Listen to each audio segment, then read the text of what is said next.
Benar-benar pelatihan, bukan pelatihan celat-celat.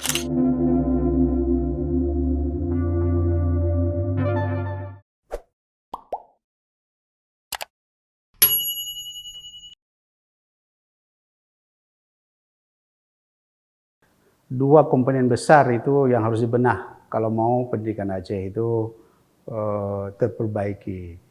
Ya, yang pertama tadi sudah saya katakan kepala sekolah, kemudian juga guru. Ya, kenapa guru?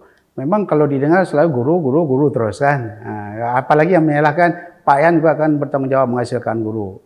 Iya betul, tapi kan yang ke depan kan kita tidak lagi melihat ke belakang. Ke belakang itu dihasilkan guru karena pada saat itu urgent. Tahun 80-an itu kita tidak tamat guru langsung diangkat. Itu urgent, pada saat itu memang tidak ada guru. Ya setelah sekolah SD ya dulu menjamur selesai, kemudian SMP tidak ada guru. Pada saat 80-81 itu langsung orang jadi guru. Tapi kan jangan disalahkan terus itu program pemerintah, crash program dulu. Memang dihadirkan guru sebanyak bahasa Inggris, misalnya saya sebagai dosen bahasa Inggris, setahun dia jadi guru bahasa Inggris. Bagaimana dia bisa mengajar bahasa Inggris setahun? Kita sudah belajar 10 tahun juga belum pandai bahasa Inggris. Tapi kalau dilihat ke belakang menyalahkan tidak akan pernah selesai. Tidak akan pernah selesai. Yang mau dilakukan guru yang sedang sekarang berada di depan kelas itu, apa yang kita bantu mereka? Jangan lagi cerita ini cerita dulu ada kelas jauh macam-macam, sudahlah itu.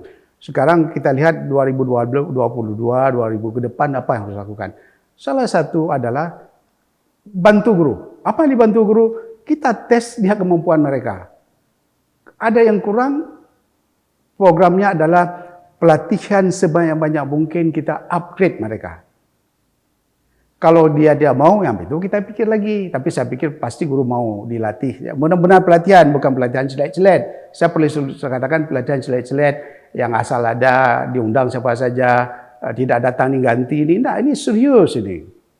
Misalnya dia matematik masih dapat 5, apa yang harus kita lakukan supaya matematik dia, kemampuan dia jadi 7. Bahasa Inggris juga seperti itu. Kalau dia bahasa Inggrisnya kita lihat percakapannya kurang bisa, kita latih dia harus kemampuan. Itu kan perlu kerja serius, bukan kerja celat-celat. Di program yang baik. Kita bisa belajar dari yang dibuat oleh NGO. Kita banyak yang di Aceh ini sudah pernah bekerja dengan NGO. Ya, yang bagaimana pelatihan yang bermakna. Kita siapkan mereka, kemudian kita tes lagi. Jadi terus menerus.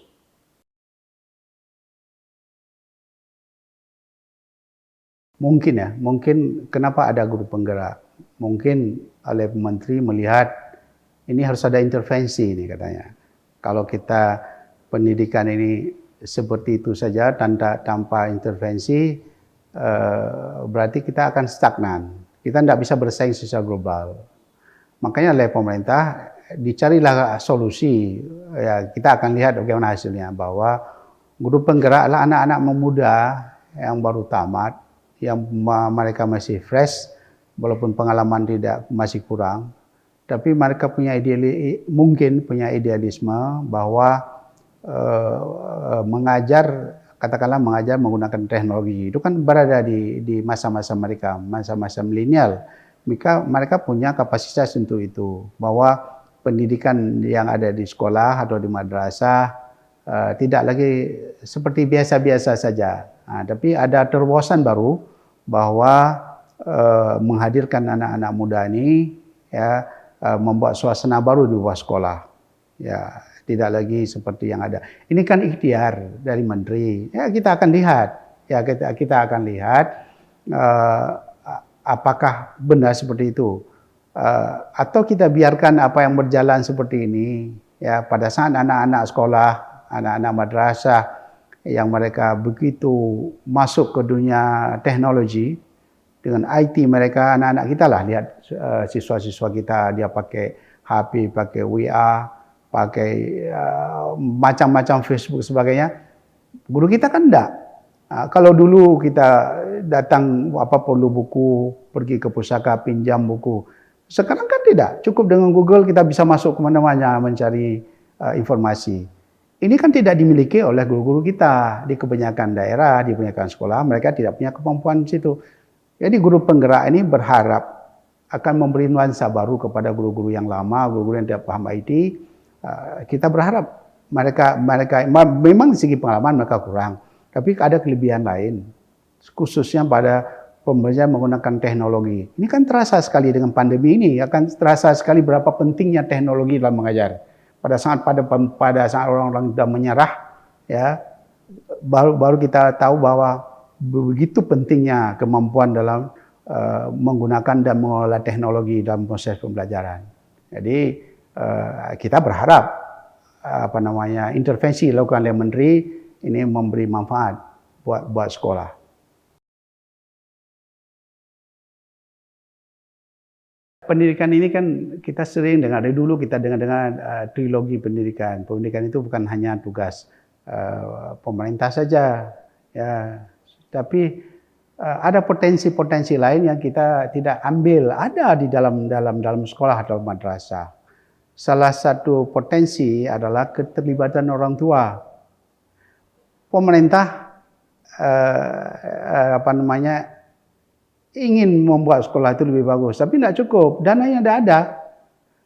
Dana BOS, jangan berpikir bahwa itu kan minimal yang diberikan oleh pemerintah. Dana BOS itu dana minimal itu, ya. Apalagi kalau sekolah kecil, dananya sedikit, mana cukup dia untuk operasi ini perlu tidak cukup, seakan-akan besar. Itulah perannya komite di situ, masyarakat terlibat. Bukan hanya terlibat dalam segi dana. Pengalaman pribadi, saya lama berada sebagai ketua komite model 3 kepala sekolah. Ya, itu sangat bagi madrasah, ya,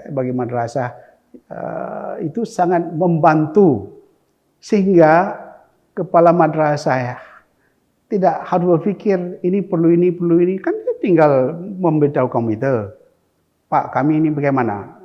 Saya tinggal manggil orang tua, kita bicara, Pak ini kalau mau man ini begini, apa Bapak bisa nyumbang? Nah, kita tidak boleh ngambil uang, itu kan pungli namanya.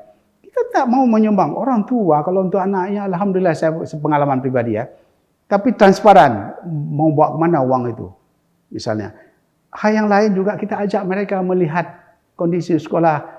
Dia tahu dia ingin anaknya berhasil, anaknya sukses.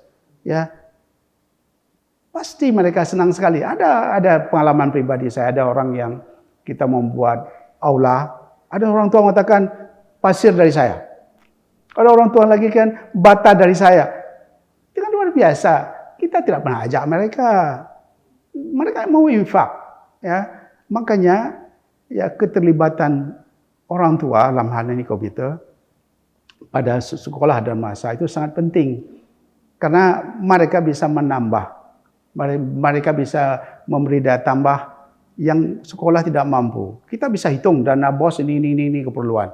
Oh ini tidak bisa. Akhirnya mereka yang bantu. Yang penting komunikasinya. Kita ajak mereka, bagi orang tua, kita beritahu ini kami perlu ini begini. Bagaimana, apa yang Bapak bisa bantu. Kita lihatlah bahwa kontribusi mereka terhadap pendidikan besar. Cuman kita kan tidak pernah mengambil seperti itu. Atau komite ada enggak yang seperti itu? Yang mau mengajak orang tua berpartisipasi dalam membangun pendidikan. Nah, ini kira-kira keterlibatan komite kalau kita mau membenahi pendidikan. Jadi bukan hanya tugas pemerintah, bukan hanya tugas orang tua saja, tapi masyarakat secara keseluruhan memberi nilai tambah dalam mengelola pendidikan. Kalau saya pengalaman yang sekarang, saya karena sudah lama di Man Model, saya minta berhenti. Ya, saya melakukan yang sama. Dan itu memang dibolehkan oleh undang-undang asal jangan mengutip. Kita minta sumbangan.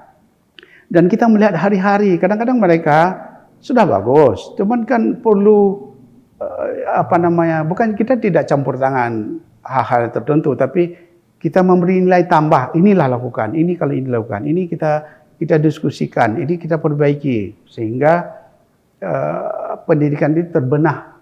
Ya, kalau kita kembali melihat mutu, daya saing, itulah ada faktor-faktor yang di luar mereka sendiri, di luar institusi pendidikan yang membantu supaya mutu dan daya saing ini bisa kita capai.